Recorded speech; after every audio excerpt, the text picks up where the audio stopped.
Guys, I am so excited about this because a Roth IRA is one of the most tremendous wealth building tools at your disposal. Where's my super suit? As a refresher, a Roth IRA is what's called a tax advantaged retirement account, which just means that there's a tax incentive for utilizing the account. More specifically, it offers the potential for tax deferred growth and tax-free distributions in retirement. And that's why we love it. It is a wealth building supercharger. The way this works is that dollars contribute to a Roth IRA are taxed on the front end when you earn them.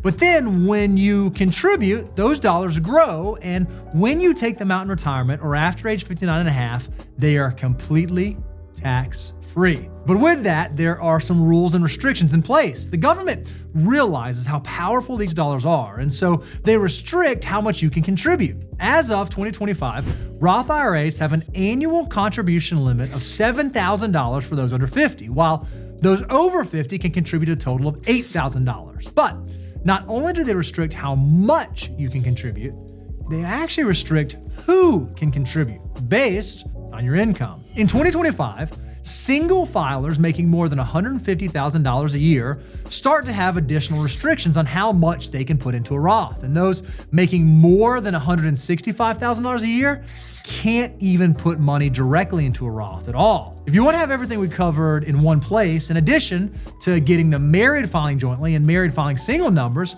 we have a tax guide available at moneyguy.com/resources that you can check out right after this video. If this is you, there are still some strategies you can employ, but we'll talk about that in another video. Either way, you'll need to have one open whether you're directly contributing or using a different strategy, which is what this video is all about.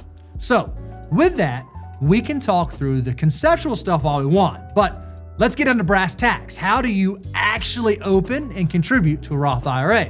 Teach me. I can do it. Let's walk through it right now.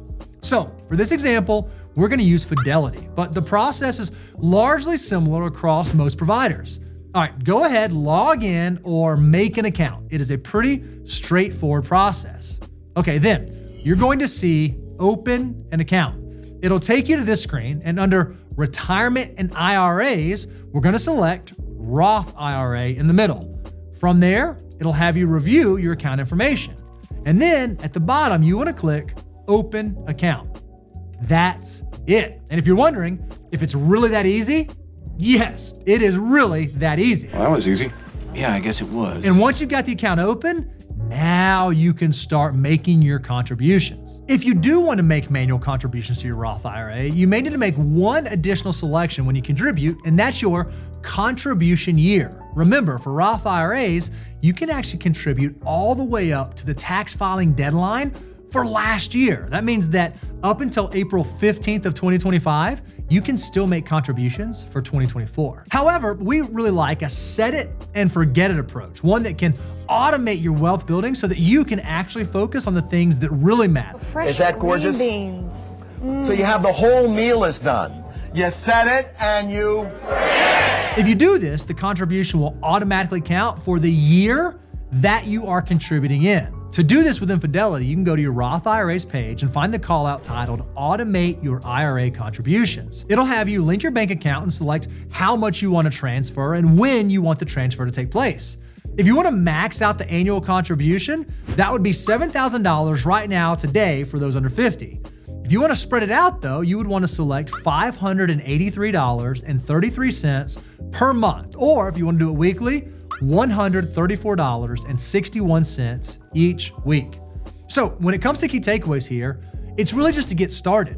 Simon Sinek, an author and speaker, famously said, "The hardest part is starting. Once you get that out of the way, you'll find that the rest of the journey is much easier." And that can quite often be true for your financial journey as well. Once you get the ball rolling and just have the system set up to succeed, you're that much closer to building wealth for yourself. And again, all you have to do is set it and forget it, which has a few major benefits, namely that automating makes it easier on you. Once you set up a system and make the good habits easy, you're much more likely to stick with it, to make progress towards your goals. It can also take a lot of the guesswork out of trying to time the market, which is a big mistake a lot of newer investors make. And there's a good chance it'll cause you to really save more than you would have otherwise. It's not just a catchy, feel-good phrase, but it can actually make a tangible difference if you just set it and forget it. Richard Thaler and Shlomo Benartzi, the two behavioral economists behind the Save More Tomorrow or SMART plan, found that participants who committed to automatic, gradual increases in contributions actually saved an average of 10 to 13.5% of their income compared to just 3.5% for those who didn't automate. And with that, you want to make sure that you keep improving, keep saving better, keep improving your savings rate. Since Roth IRAs aren't tied to any employer, there's no automatic increase in contributions, so you're going to be responsible for it. And don't forget this step. At the beginning, pick an amount that you can consistently stick with, but don't leave it there. Every month, every year, whatever works for you, increase those contributions. Maybe 1%, maybe 2%, maybe $50, maybe $100. With that, we hope you guys enjoyed this one. Leave a like if you haven't already, and let's get that wealth building train rolling.